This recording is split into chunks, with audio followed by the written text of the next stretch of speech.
We call this a tectonic shift because it's a real major shift in balance of power between what we all or many of us got used to in the past between employers and candidates. In the past, employers were the ones who had most of the power. They were in a position where they could select from between a number of different candidates. Candidates had to chase after employers for jobs.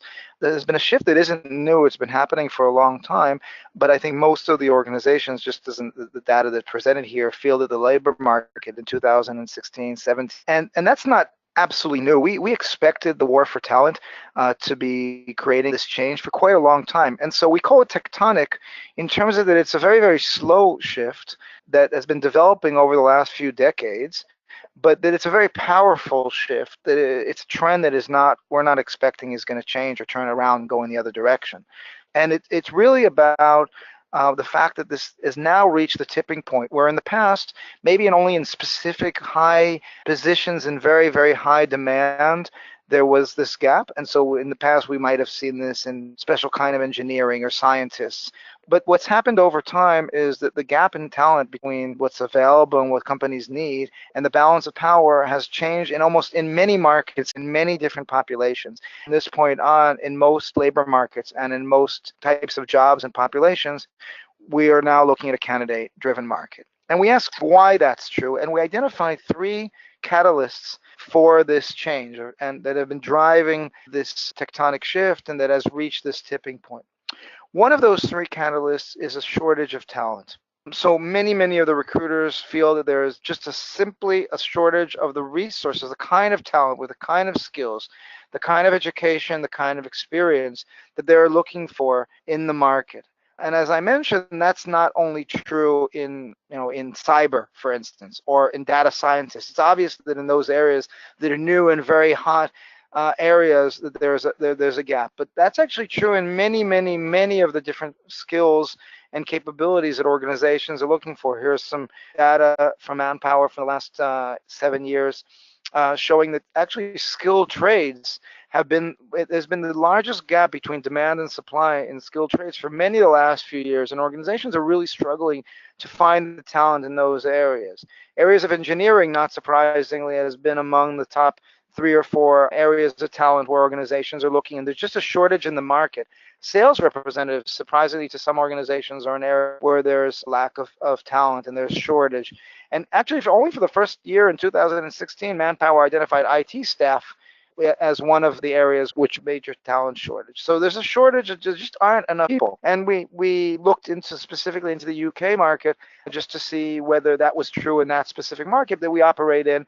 And not only was it true before Brexit, but with the Brexit implications of large numbers of populations of people who are currently employed in the British market and will need to leave once Brexit is completed, there's even expected to be a larger shortage. And that shortage is in manufacturing, that shortage is in healthcare, that shortage is in nurses, that shortage is in industry and in agriculture, in many areas, not even just in highly skilled employees. So that's one of the areas that's driving the balance of power moving to candidates. The other thing is what we call the informed candidate. If in the past, employers received information from employees, but employees had very little information about their opportunities, about the company itself. It was mostly what the company decided to publish or make available publicly or put on their website. Today, candidates have substantially more information and are about both the opportunities in the market and about the companies themselves. Google for Jobs is about to come out into the market in a broad sense. They're in beta now, and that's going to change this even more. So just like you can search for a term or a company or information on the web, on Google, in very short time, candidates will be able to search the entire web through a search on Google and find all the available jobs. That puts a lot of power in the hands of the candidates who now can get much more information about opportunities and much more information to research the organizations that they're considering before they make decisions. The research is showing that candidates are spending more and more time researching the companies and researching the jobs before applying. So they're not just saying, oh, this is a good job, let's apply, but they're actually spending time doing their homework. And what's interesting is that if they can't find the information that they're looking for, many of them will just move on to the next job. So having an opportunity that seems to fit my skills and what I'm looking for is not enough. If a candidate is looking for information about company culture, is looking for information about my career opportunities at this company, is looking for information about whether that organization will give them opportunities, for instance, to move globally into different roles, or so on. And if the candidate can't find the information that they're looking for to see if this company is attractive to them, they'll just move on. They won't apply and hope to discover that later in the recruiting process. The candidates are also checking out different kinds of social media where companies are ranked, Glassdoor, for example, and other local sites in different markets. And if they see low scores for a certain employer, they won't apply to those companies. That's not surprising in today's digital age. You wouldn't go to a restaurant that you checked out on TripAdvisor that has a very, very low rating, and people were writing about the poor food. You wouldn't go to a hotel that you saw on Booking that had very, very low ratings by people who visited at it. And the same thing is true about candidates. And so managing the information on the internet that has about your organization, ensuring that the right information is there, but also the right feedback about your organization is there, is really critical in the way candidates are going to look at you as an employer and think about applying to you. And the third catalyst for the power moving from the employers to the candidates is about the candidates not only be informed, but they're actually very active and have a very large influence about how you're perceived both as an employer, but even as a general company and as a brand. So many candidates have a poor experience when they go through a recruiting process. That's not a surprise. We know that companies don't respond quickly enough to candidates, that they don't necessarily have a respectful process when they do visit, that the testing may not be comfortable or valuable for them, that people may not treat them nicely, they may wait in the lobby for an hour for the next interview. All those things are the kind of activities that create a poor candidate experience. What's interesting today, which we didn't see in the past, was that the candidates are much more active about voicing their experience when they have a poor experience. 72% of candidates who have a poor candidate experience will go online to Glassdoor, to Facebook, and they will write about their negative experience. That doesn't just impact your candidate on that process. That impacts their friends. That impacts how you're perceived as an employer, and that impacts how you're perceived as a company. And that candidate may now not buy your products if you're a business-to-consumer company. And other people may be affected in how they perceive you and what they do with you as a company, as an employer. And so if you take those three catalysts, the fact that there's a shortage of supply of many of the key types of skills and capabilities, then candidates are more informed and candidates are more active in the way they perceive and manage their relationship and information about you. It means that companies need to act differently in the way they look at their recruiting processes. It means that companies need to treat their recruiting process more like marketing and selling, and not just like buying and assessing. This is a great video produced by IBM that summarizes a lot of what we've been saying the last few minutes. Today's job seekers are in the driver's seat. They're no longer willing to just throw their resumes to the wind and hope for the best. In the past, recruiters and candidates essentially met at the job interview. Career sites and job boards were the primary sources for candidates to learn about potential opportunities. Candidates now have the power of a social world on their side. They conduct endless research to fully understand a company, its culture, and its reputation before making first contact. And they're way more selective about which organizations they're willing to work for. For candidates, looking for a job is a lot like making a major purchase. The research happens on a regular basis, over a long period of time, before any action is taken. What's more, candidates are often your customers. How you treat job seekers can affect customer relationships and your overall reputation in the market. This means that recruiters must compete for the best talent while simultaneously enriching the job seeker experience. Recruiting has become marketing. Today's recruiters need to shift their focus and evolve their strategies to more of a marketing process. They need to meet candidates where they are, engaging them early and often to nurture and build long-lasting relationships. In fact, the most sophisticated recruiters engage with potential job seekers before a position even opens. And they're gaining the attention of people who may be happily employed somewhere else. Just like companies need to look at their customers and design their customer experience in a new way to be more competitive, employers need to look and design their candidate experience in a whole new way, taking into account that candidates have choice, that candidates are in the power seat, and they are going to be making decisions much more than you will. And so they need to design their candidate experience. What does that mean? The candidate experience is the continuum of all the interactions, the touch points, and all the other activities that happen between the recruiter, the hiring manager, and the candidate that are aimed to engage that candidate throughout their entire candidate journey. The candidate journey starts way before there's actually an active process. The candidate journey starts with the impressions that the candidate have of your brand, of the company brand, of how they understand the opportunities in the organization, even before you know that they actually exist, and continue through the active process that they're in, which we call the candidate journey, as they're assessing you and you're assessing them for the right job, and as you're presenting a proposal, if you get to that stage, and selling the opportunity and helping them making a decision to join you as a company. And when we talk about designing this candidate experience, we look at three really critical things, which are true for user experience, they're true for customer experience, they're true for employee experience, and we see them very true for candidate experience as well. Any design of any process or any journey has to look at these three parameters. First and foremost, it needs to be effective. If the purpose of the recruiting process is to hire the right people and bring them on board, then the process needs to do that effectively and efficiently. It needs to find the right people. It needs to assess that they're the right people. It needs to help them make the decision, help you make the decision to hire them. But effectiveness of the process is not enough. The process needs to be easy. It needs to be easy for your internal people running the process, but that's not our focus today. It particularly needs to be easy for candidates. If the process is effective but not easy, candidates will leave in the middle. They'll get an impression of your company that it's not a comfortable place to interact with, and that they'll assume that it's not a comfortable place to work with, and they'll quit you in the middle of the process. But most and foremost, what the process needs to create the right emotion. It's not enough to be effective and easy.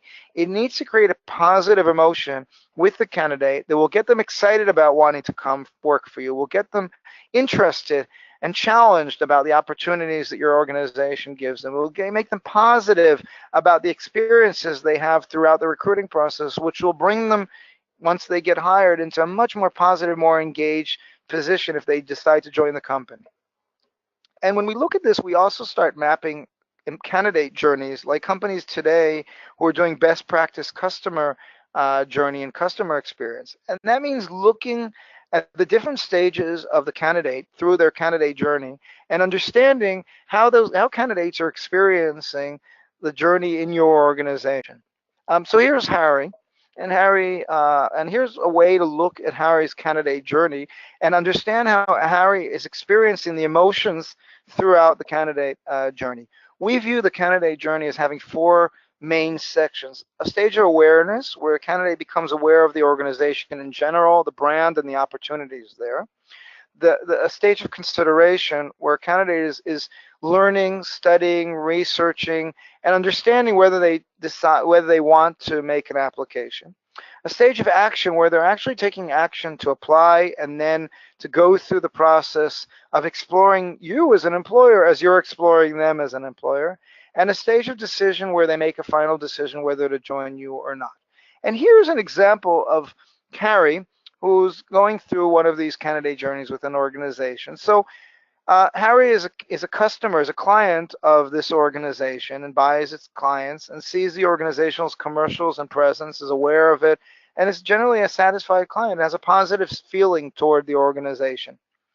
Just a regular job search that he does every few months just to check what's out there, Harry found an opportunity that really fits his job and felt, that might be interesting. And then went to Glassdoor to research this organization, and also saw that they pay well and generally have good reviews, and got, very positive about this. Now I know the brand, I buy their product, they pay well, they're a good organization. I'm interested in taking action. And then Harry goes and tries to apply to the organization and finds that there's no online application, and the application process requires a lot of work, collecting documents, filling in forms, which got Harry very frustrated. It took him a lot of time, felt it was not digital and was not new. What does that mean about this organization? And once he submitted his application, it took more than 3 weeks until they got back to him to set an interview. He was already sure that that they either didn't receive it, or he's not applicable, or that they're not serious about him, and got very negative feelings during those 3 weeks of waiting for the organization to reply to him. But still, okay, they invited him. Let's try. So Harry went to an interview, and that interview didn't help. The interview was cold. He got an assignment as a result of the interview, which took him another half a day to complete. And once he submitted it, he never got feedback that the assignment even arrived or was checked. So Harry at this point is pretty negative about the opportunity. But then 6 weeks later, he gets a call informing him that he's getting an offer. That's always a great piece of news, and he's excited about that. But when he actually got the offer, it was lower than he expected. And during this whole time, he received another opportunity from another organization and decided to decline this offer. As a result of this entire process, Harry no longer buys the products of this company, as that reminds him of every time he looks at the product, he remembers this 2 month period that he was waiting and feeling important to the organization and felt disrespected. So he also posted a few negative reviews about this organization. This is obviously not the way most organizations would want their candidates to experience the journey with them. And we all understand from this what happens when Harry or any candidate experience a bad recruiting experience. They may stop to buy their products if they were buying them before. They'll post a negative review on Glassdoor. They'll share their experience with friends and family, so they will also be impacted negatively in the way they look at the company and they look at the product. It may not apply to the same company for jobs. And Harry is probably not going to apply to this organization again, even if another job that fits what he's looking for in his career would happen. What happens if Harry has a positive experience? Well, when a candidate has a positive experience with a recruiting process, even when they're not accepted into the organization or decide not to accept the offer, they refer their friends to the company, and other friends would now consider jobs at that organization. Even if they're not accepted, they'll keep tracking new open opportunities and may reapply for the next position. We find it very amazing, the data you see here on the right, that 97% of people who have a positive experience, whether recruited or not into the organization, will refer others to the organization because of the experience they had as candidates. And what's even more important, I think, is that 95% of them, even if they don't accept the offer in the end or are not accepted into the organization because the organization accepts someone else, they will reapply when they have a positive experience. And that's critical. You may have 3 wonderful candidates for a position and only accept the best one, but the other 2 may be terrific. And you may want to have them as potential candidates and nurture them in the relations with them for the future. If they've had a positive experience in the process, they will reapply and they will want to work with you again. And the question is how you design the process so it is a positive experience. If Harry received good feedback in the process about his interviews and maybe the assessment process, he'll value that and will use that experience, that feedback to continue to develop and see that feedback is something that contributed to his personal growth. And Harry's loyalty to the customer products will grow because he had a positive experience in this. So many, many positive outcomes of a positive candidate experience, regardless of whether you hire the candidate in the end or not.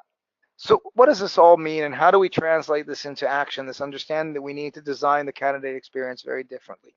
So most organizations look at the candidate process or the recruiting process in the eyes of the orange steps, and this continues to be true. Organizations need to plan their positions, and then they need to open requisitions and have them approved. They need to source jobs into their website and other sources of candidates. They need to manage candidate application. They need to screen those candidates.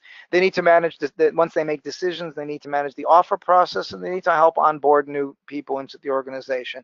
And while doing this for each requisition or for each opportunity, they need to continuously invest in their employer branding. They need to nurture candidates that are relevant to their organization. They have to track and report all this and manage the metrics. And they need to manage compliance, the legal requirements in the local market, so they don't do things that are unacceptable or unlawful in the organization. And all those things continue to be true. But with what we've just said about the change in balance of power and the need to look at candidate experience, they now need to look at this in addition to all that through the eyes of the candidate journey, which we've represented in this slide as another perspective or another angle at this whole process. And while doing all the things in orange, they need to also be looking at the way they manage candidate awareness, candidate consideration, candidate action, candidate decision as another perspective or another angle at the way they design everything they do around recruiting. And we've selected 6 different areas where that could come into effect. The way companies nurture a relationship with their candidates, the way companies design the application process and the recruiting process to make it very simple, the way they look at the selection process as being something that needs to be designed to be a mutual selection with the balance of power changing. It's not just that you as an organization are selecting the best candidate, the candidate needs to select you. And what does that mean? How does that impact the process? To think about how you use the assessment process where it creates value for the candidates. Communication is a key aspect of managing the candidate experience and how communication is managed throughout the process. And measurement now needs to be changed and enhanced, not just to look at the internal effectiveness and efficiency of the process, but also to measure the candidate experience. And we'll show you what each of these 6 items actually means.